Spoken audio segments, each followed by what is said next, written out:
téléphone. Alors donc nous allons lire dans Psaume chapitre 1, versets 1 à 3. Il est écrit, « Heureux l'homme qui ne marche pas selon les... » Selon quoi? Les conseils des méchants, qui ne s'arrête pas sur la voie des pécheurs et qui ne s'assit pas en compagnie des moqueurs, mais qui trouve son plaisir dans la loi de l'Éternel et qui la médite jour et nuit. Il est comme un arbre planté près d'un courant d'eau qui donne son fruit en sa saison et dont le feuillage ne flétrit point. Tout ce qu'il fait, lui réussit. Amen. Et nous allons regarder dans Romains chapitre 12, verset 2. Romains 12, verset 2.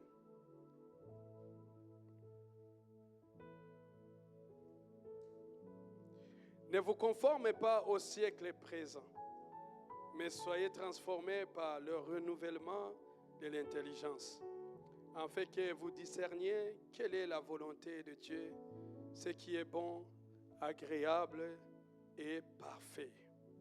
Amen. Donc dimanche passé, on a dit que Dieu veut que nous soyons des vases d'honneur. Amen. Dieu veut que nous soyons des vases d'honneur. Mais comment être des vases d'honneur dans ce monde? Comment être un vase d'honneur au milieu des méchants, au milieu des moqueurs, au milieu des pécheurs, au milieu de ceux qui ne veulent rien savoir de Dieu? Comment être des vases d'honneur à ce moment? Lorsque nous sommes au milieu des gens qui se moquent de Dieu, les gens qui ne veulent pas de Dieu, les gens méchants. Comment être ce vase d'honneur à ce moment-là? Parce que Dieu donc fait de nous des vases d'honneur pour un but. Il fait de nous des vases d'honneur pour qu'il puisse nous utiliser là où on est. Que ce soit au travail, que ce soit à l'école, que ce soit dans nos familles. Il veut que nous puissions être des vases d'honneur. Et non seulement, il nous dit, ne vous conformez pas au siècle présent, mais soyez transformés par le renouvellement de votre intelligence. Comment être des vases d'honneur sans se conformer au siècle présent? Qu'est-ce qu'il faut faire pour y arriver? Lorsqu'on parle de vases d'honneur, donc on est en train de nous parler de mener une vie de pureté, une vie de sanctification, une vie sans tache, une vie qui plaît à Dieu. Comment donc je peux mener ce genre de vie dans ce monde? Alléluia. Comment? La première des choses, comme on l'a appris vendredi avec la jeunesse, c'était quoi les jeunes qui étaient là? Comment mettre la parole de Dieu dans ce monde? Comment pratiquer la parole de Dieu? On a parlé de quoi? Amen. Donc on a parlé de la connaissance et aussi de l'amour. La connaissance et l'amour. Tu veux vivre comme un vase d'honneur devant Dieu, il faut avoir la connaissance. Il faut avoir aussi l'amour. Et la première des choses que tu dois savoir, c'est qui est Jésus pour toi. Que représente Jésus dans ta vie? Qui est Jésus pour toi? La connaissance. La connaissance, c'est cette connaissance qui a fait en sorte que Jésus ne puisse pas tomber devant la tentation du diable. Lorsque le diable est venu avec des propositions, lorsque le diable est venu pour le tenter, Jésus l'a vaincu par la connaissance. Il pouvait dire donc qu'il est écrit. Il pouvait dire donc que je sais qui je suis. Tout ce que tu es en train de me proposer, je sais que je suis fait pour ça. Tout ce que tu me donnes, c'est moi qui ai créé, c'est moi qui ai fait toutes ces choses-là. Parce qu'il avait la connaissance. Si nous voulons vivre au milieu de mon cœur, au milieu donc des méchants, dans ce monde de pécheurs, donc nous devons avoir avant tout la connaissance. Parce qu'il dit, vous connaîtrez la vérité et la vérité vous affranchira. C'est lorsqu'on a la connaissance, lorsqu'on connaît la vérité, que l'ennemi ne peut pas jouer avec nous. L'ennemi ne peut pas nous tromper parce que nous connaissons la vérité. Nous sommes des affranchis. Nous sommes des affranchis, mes bien-aimés. Dieu nous a affranchis. Pourquoi? Parce que nous avons connu la vérité. Il y a des choses que le diable ne peut pas me tenter avec parce que je connais la vérité. Lorsque tu connais la vérité, tu es capable de lui répondre, de lui dire non, il est écrit. Mon Jésus est comme ça. Non, mon Dieu n'est pas comme ça. Mais mon Dieu est bon. Mon Dieu est fidèle. Mon Dieu m'aime. Il m'aime. Ça, c'est la connaissance. C'est ce que je connais de mon Dieu. Et à un moment donné, donc, Jésus pose la question à ses disciples. Il dit, mes amis, on a marché ensemble pendant au moins 3 ans. Mais j'aimerais savoir, qu'est-ce que vous pensez de moi? Je suis qui pour vous? C'est une question que Dieu pose à l'Église, pose à chacun de nous. Lorsque je méditais sur cette parole, donc ici, donc on voit que c'est Pierre qui répond à la question. Et moi, je vois Pierre, donc Pierre représente l'Église. Parce qu'il a dit donc que sur cette pierre, je bâtirai mon Église. Il lui pose ces questions, mais c'est Pierre qui répond.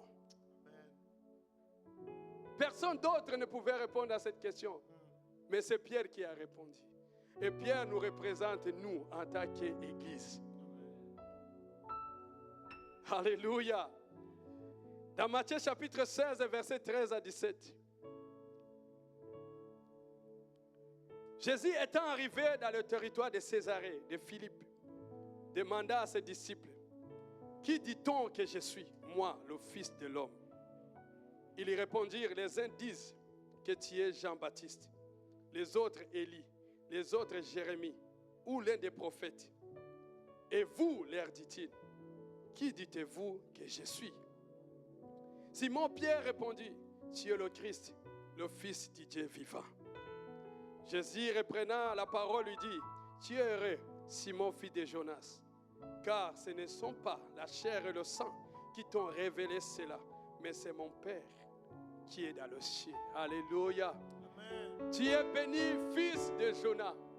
Tu es béni, Albert, parce que donc, tu as eu cette révélation. Parce que Jésus s'est révélé dans ta vie et que tu le connais, tu es béni. Amen. Tu es heureux. Avoir la révélation de Jésus, c'est une bénédiction.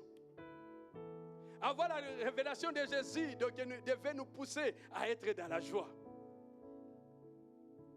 Jésus, tu es heureux. Tu es heureux, ma soeur. Tu es heureux, mon frère. Amen. C'est Jésus qui te le dit. Tu es heureux, toi. Toi qui as reçu cette révélation. Ce n'était pas possible. Par ton intelligence, tu ne pouvais pas le savoir. Mais Dieu un jour t'a révélé qui est Jésus. Et tu as dit oui. Dieu un jour a déchiré le voile qui était devant toi. Il y avait un voile qui t'empêchait de voir la gloire de Dieu. Mais Dieu l'a ôté. Et tu as vu la gloire de Dieu. Parce que la Bible nous dit que l'ennemi, le diable, a mis une voile devant chacun d'homme. pour que nous ne puissions pas voir la gloire de Dieu. Mais Jésus a enlevé cette voile. Maintenant, nous pouvons voir clairement. Maintenant, donc, nous avons la connaissance. Maintenant, nous connaissons la vérité. Nous ne sommes pas donc de ceux qui sont ignorants, mais nous connaissons la vérité. Alléluia. Alors, donc, Jésus le dit, oui, qu'est-ce qu'il dit dehors? À l'école, qu'est-ce qu'il dit de moi? Au travail, qu'est-ce qu'il dit de moi? Dans ta famille, il parle comment de moi? Qui suis-je pour eux? Et Simon-Pierre dit, donc nous, dans le quartier, on dit que tu es Jean-Baptiste. On dit que tu es Jérémie. Ou l'un des prophètes. Ok, Jésus dit, c'est bon. C'est bon. Donc c'est ce que les autres disent. Alors vous, avec qui j'ai marché pendant 3 ans, ça fait 10 ans que je suis avec toi. Ça fait 13 ans, 20 ans que je marche avec toi. Mais pour toi, je suis qui? Il y a des questions qu'on doit répondre personnellement. Là où il n'y a pas ma femme, il n'y a pas mon père, il n'y a pas qui que ce soit, il n'y a pas mon ami. C'est moi et Jésus. Et Jésus te pose cette question. Qui suis-je pour toi? Qui est Jésus pour toi? Qui est Jésus pour toi? Parce que si tu veux vivre en tant que vase d'honneur, donc tu dois répondre à cette question. Il faut répondre à cette question-là. Qui est Jésus pour moi? Si aujourd'hui, donc tu es à l'école là-bas, au travail, dans ta famille, on te dit, Jésus c'est qui pour toi? C'est qui Jésus?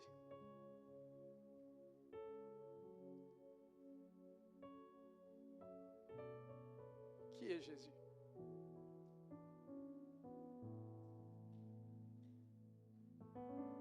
Parce que la vie chrétienne est basée sur cette question.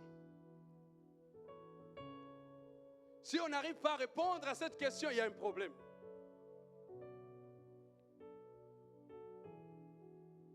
Qui est Jésus? Pour toi, qui est Jésus?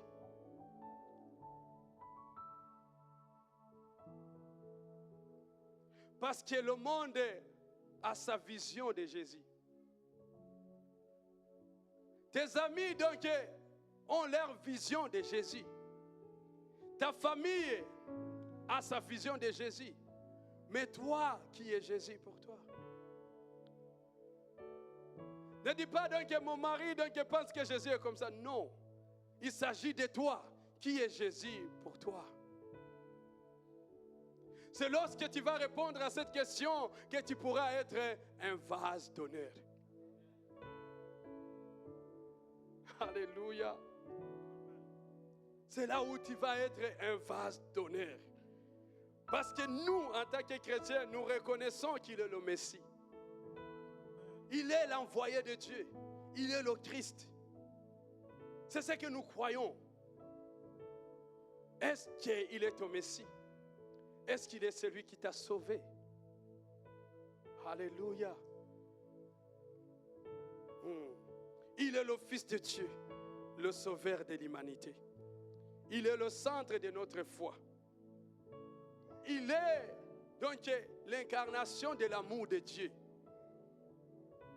Il est la rédemption, il est le chemin vers Dieu. Il n'y a pas de salut en aucun autre qu'en Jésus seul. Il n'y a pas de salut, il n'y a pas d'autre chemin que Jésus seul. Et lorsque je sais que c'est Jésus seul, donc moi, tout ce que je veux, c'est Jésus. Alléluia. Amen. Gloire à Dieu. Jésus. C'est pourquoi dans Jean 14, 6, jusqu'à 7, il nous dit, Jésus lui dit, je suis le chemin, la vérité et la vie. Ni ne vient au Père que par moi. Si vous me connaissiez, vous connaîtriez aussi mon Père. Et dès maintenant, vous le connaissez, vous l'avez vu. Alléluia. Gloire à Dieu. Il est le chemin. C'est lorsque tu es dans ce chemin que tu vas connaître la vérité. C'est lorsque tu es dans ce chemin que tu vas connaître la vie. En dehors de ce chemin, il n'y a pas de vérité, il n'y a pas de vie. C'est pourquoi, mes bien-aimés, donc nous devons demeurer dans ce chemin qui est Jésus.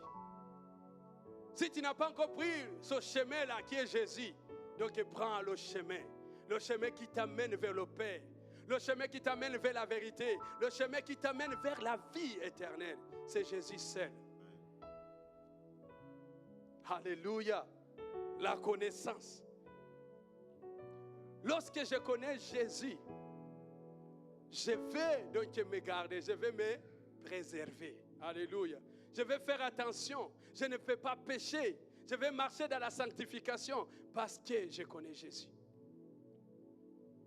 La connaissance, mes bien-aimés, c'est la connaissance qui nous donne le courage, malgré l'environnement, mais de demeurer ferme dans la foi. La connaissance a fait en sorte que Daniel, Shadrach, Meshach, Abednego, donc ils ne sont pas prosternés devant la statue. Pourquoi? Parce qu'ils connaissaient leur Dieu. Ils connaissaient la vérité. Ils se sont dit, nous n'allons pas nous prosterner. Pourquoi? Parce qu'ils avaient la connaissance. Et la Bible nous dit donc que mon peuple est détruit par manque de connaissance. Lorsque nous n'avons pas la connaissance, c'est facile d'être détruit, c'est facile d'être trompé, c'est facile de tomber. C'est pourquoi mon bien-aimé cherche à avoir la connaissance. Cherche à avoir la connaissance. Cherche à connaître Jésus. Plus tu vas l'aimer, plus tu vas le connaître, plus tu vas le faire confiance, plus tu vas se donner à lui. Alléluia. Donc on a dit la connaissance. Si tu veux être un vase d'honneur, tu as besoin de la connaissance. Alléluia. La deuxième chose, c'est l'amour. Amen. L'amour. Lorsque tu as connu Jésus et que tu connais la vérité, tu vas l'aimer. Amen. Tu vas l'aimer. Tu vas l'aimer. Tu vas voir tout ce qu'il a fait pour toi. On était ici en train de chanter Jésus, je t'aime, je t'aime, je t'aime. Plus que toute autre chose. Amen. Est-ce que tu aimes Jésus plus que toute autre chose? Donc il faut l'aimer plus que toute autre chose. Lorsque tu l'aimes, donc les autres choses deviennent secondaires. Lorsque tu l'aimes, tout ce qu'on peut te proposer, ça ne te dit rien. Parce que Jésus est plus que toute autre chose. Alléluia. L'amour. L'amour pour Jésus. L'amour pour Jésus. Que ça ne soit pas seulement quelque chose qu'on dit, Jésus, je t'aime, je t'aime, je t'aime. Non. Mais que ça soit vrai. Du fond de ton cœur. Est-ce que tu aimes Jésus? Aime Jésus du fond de ton cœur. Et Jésus pose la question. Donc c'est toujours Pierre qui répond à ces questions. Lorsqu'on lit vraiment donc, la parole de Dieu, on voit, j'ai vu donc des endroits où Jésus pose des questions essentielles. Il dit donc, est-ce que vous, qui suis-je pour vous? Après ça, donc, il demande à Pierre, Pierre, est-ce que tu m'aimes? Qui suis-je et est-ce que tu m'aimes?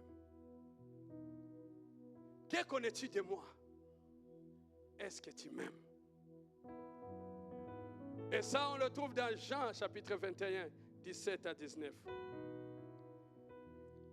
Il lui dit pour la troisième fois, Simon, fils de Jonas, m'aimes-tu?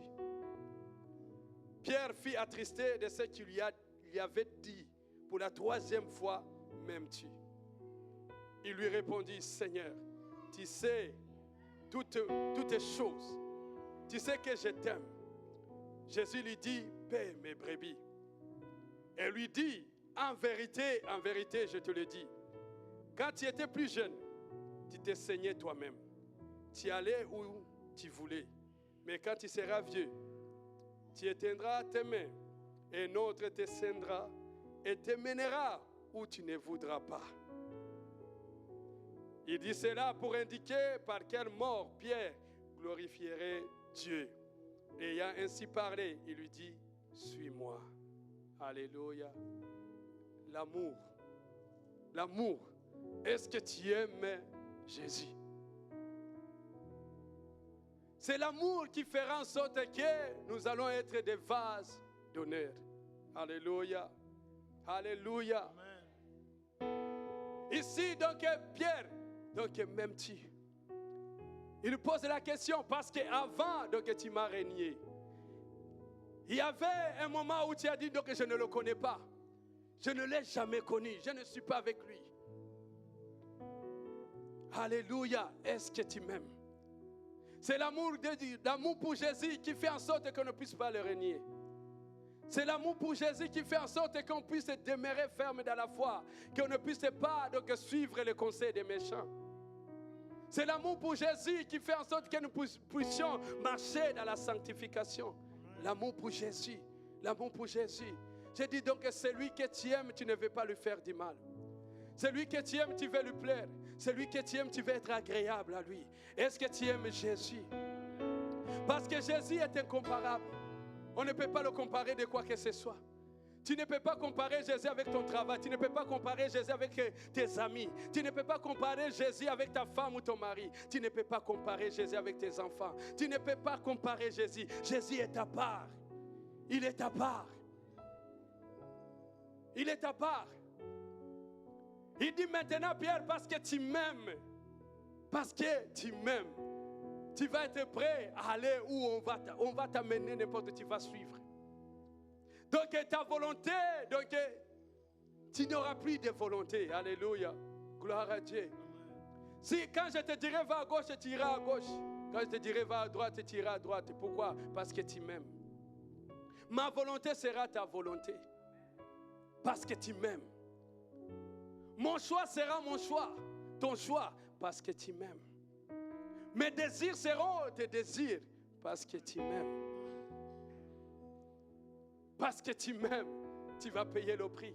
Parce que tu m'aimes, donc tu vas mourir pour moi. Parce que tu m'aimes, tu ne fuiras pas. Parce que tu m'aimes. Parce que tu m'aimes, tu n'auras pas honte de moi. Parce que tu m'aimes. C'est l'amour seul qui peut faire en sorte que nous puissions être des vases d'honneur. C'est l'amour pour Jésus qui peut faire en sorte que nous puissions nous garder purs. C'est l'amour pour Jésus qui peut faire en sorte que nous puissions vivre dans ce monde comme si nous n'étions pas du monde. Amen. C'est l'amour pour Jésus. C'est l'amour pour Jésus. C'est l'amour pour Jésus. C'est l'amour qui a fait en sorte que Jésus puisse aller jusqu'à la croix. Pourquoi? L'amour. C'est l'amour qui nous pousse à payer le prix, à mourir, en disant Seigneur, je suis prêt. Allez, là où tu me veux, c'est là où je vais être. C'est l'amour qui fait en sorte que je dis, malgré que j'aime ça, je vais abandonner parce que j'aime Jésus. L'amour pour Jésus. Est-ce que tu aimes Jésus? Est-ce que tu aimes Jésus? Est-ce que tu aimes Jésus, mon bien-aimé? Aime Jésus. Aime Jésus. L'amour pour Jésus. L'amour pour Jésus. L'amour pour Jésus.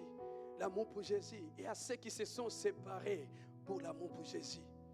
Ils ont abandonné la famille, ils ont abandonné la femme, ils ont abandonné les enfants parce que l'amour pour Jésus. Ils ont dit donc que j'ai un choix à faire, mais moi j'ai choisi Jésus. Je t'aime ma femme, je t'aime mon mari, mais moi j'ai choisi Jésus. Donc si tu veux m'amener en dehors de Jésus, tu veux m'amener en dehors de Jésus, non, moi j'ai choisi Jésus parce que j'aime Jésus. Avant tout, c'est Jésus.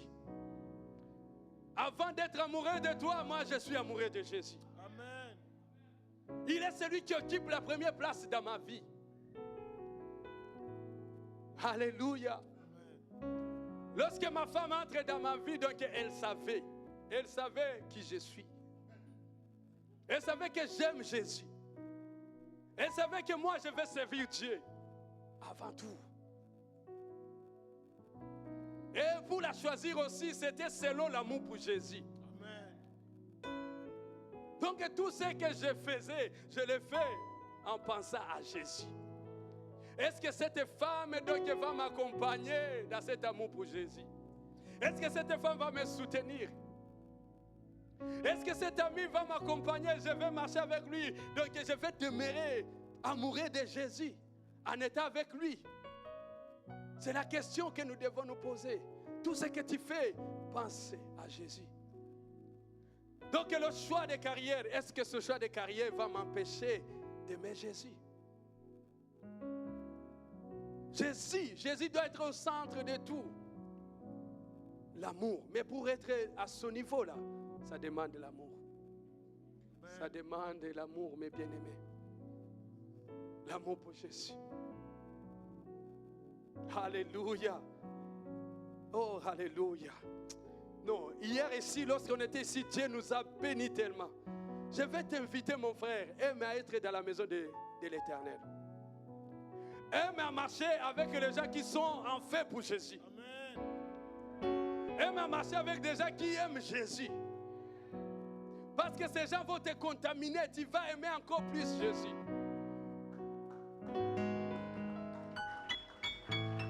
Oui. Aime. Donc choisis ces gens-là qui vont toujours faire en sorte que tu demeures amoureux de Jésus.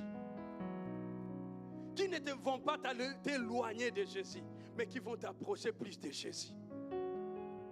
Et on était ici, assis, on parlait, on échangeait, on venait de prier, il y avait la présence de Dieu en ce lieu. On était là, on parlait, on a parlé, on a eu des révélations, Souvent on pense que Jésus nous enseigne lorsque nous sommes ici. Mais il nous enseigne à tout moment. Il faut que partout où tu es, tu puisses recevoir de la part de Dieu.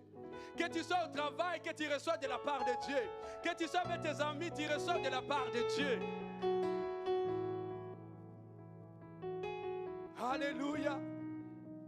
On était là, on a dit donc il y a des gens qui profitent du feu des autres. Il y a des gens qui profitent de la lumière des autres. Donc tu es avec moi, donc Dieu fait de grandes choses. C'est parce que tu es avec moi, c'est parce que tu es à côté de moi. Tu profites de ma lumière. Est-ce que tu peux chercher ta lumière à toi? Et on a dit donc il y a des choses qu'on ne peut pas partager. On ne peut pas partager la joie. On ne peut pas partager la paix. On ne peut pas le partager. Même si donc tu es ma femme, même si je t'aime comment, mais je ne peux pas te donner ça. Impossible. Il faut que toi-même tu ailles à la source. Que tu ailles chercher toi-même. Et des fois donc l'environnement, c'est que nous vivons, la gloire qui est là. Donc nous aussi on pense qu'on est dans la lumière. Moi aussi je suis plein de lumière.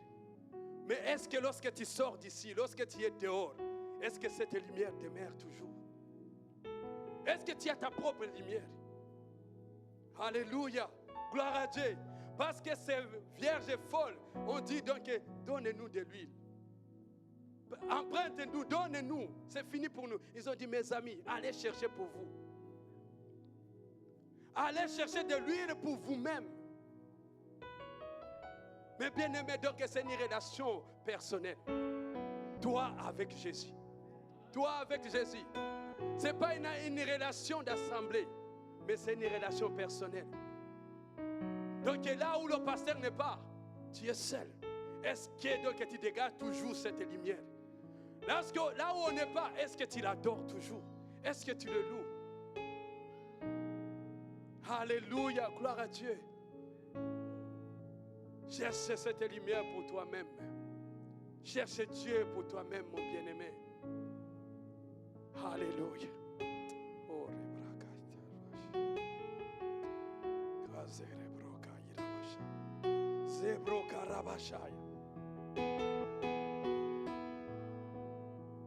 parce que les disciples marchaient avec Jésus. Ils ont marché avec Jésus. À un moment donné, Pierre pensait que le miracle qu'on est en train de vivre, tout c'est le surnaturel. Il pensait que lui aussi, il était comme Jésus. Et lorsque Jésus a dit que je vais mourir, Pierre a dit donc moi aussi, je vais mourir avec toi. Il pensait que lui aussi, il est capable de le faire. Parce que donc il a fait des miracles, il a fait ceci. Il pensait que moi aussi, je suis comme Jésus. Et Jésus lui dit, mon frère, Tu vas me régner 3 fois. Tu vas me régner. Tu vas me régner. Parce que maintenant, donc, tu dois chercher toi-même. Il y a un temps où tu dois t'enfermer 10 jours dans la chambre haute pour recevoir ce que moi j'ai reçu. Et à ce moment-là, donc, tu vas mourir pour moi. Mais avant ça, il est impossible de mourir pour moi. Alléluia. Parce que moi, je suis rempli du Saint-Esprit. Il était rempli. Jésus était rempli. Et Pierre pensait que moi aussi, je suis rempli comme toi. Si tu peux supporter la mort, moi aussi, je vais supporter la mort. Non. Je lui ai dit, mon ami, il ne s'agit pas de ça.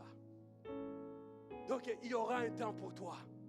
Toi aussi, tu dois aller chercher. Tu dois payer le prix que j'ai payé. J'ai passé donc 40 jours et 40 nuits dans le désert en train de prier. Je me suis enfermé, je me suis mis à l'écart. Toi aussi, un jour, tu dois t'enfermer dans la chambre. Amen. Pendant 10 jours, tu ne sortiras pas. Et lorsque tu vas sortir de là, tu seras rempli du Saint-Esprit. À ce moment-là, tu seras prêt pour mourir pour moi. Tu vas m'aimer jusqu'au bout. Mais bien aimé, il y a des choses qu'on ne peut pas partager. On ne peut pas partager. Mais chacun de nous doit chercher sa part. Élisée dit à Élie, donc donne-moi donc le double portion de ton onction. Je veux ça, je veux ce que tu as. Élisée lui dit, ce que tu demandes, c'est difficile. Je ne peux pas juste te le donner comme ça. Non. Mais si tu me vois monter, donc toi, attends-toi, tu vas recevoir toi aussi le manteau. Et Élisée donc suivait Élie partout où il allait. Si à gauche, je vais te suivre. Là où tu donnes, je demeure. Jusqu'à ce que je vais recevoir son manteau là. Il a payé le prix. Alléluia. Gloire à Dieu. Mes bien-aimés, aimons Jésus. Aime Jésus plus que tout. Aime Jésus plus que tout. Aime Jésus plus que tout. Si tu ne l'aimes pas, ça va être difficile donc de demeurer concentré sur Jésus dans ce monde de distraction. Ça va être difficile, difficile, très difficile. Mais c'est l'amour et la connaissance de Jésus qui va nous aider à ce moment-là. Et nous allons être des vases d'honneur. Alléluia. Que Dieu nous aide et que Dieu nous bénisse. Alléluia. Gloire à toi, Seigneur. Est-ce qu'on peut s'élever? Tu vas juste dire Jésus, je t'aime. Jésus, je t'aime. On va juste s'élever. Alléluia. Je t'aime. Plus que toutes choses. Plus que toutes choses. Plus que toutes choses.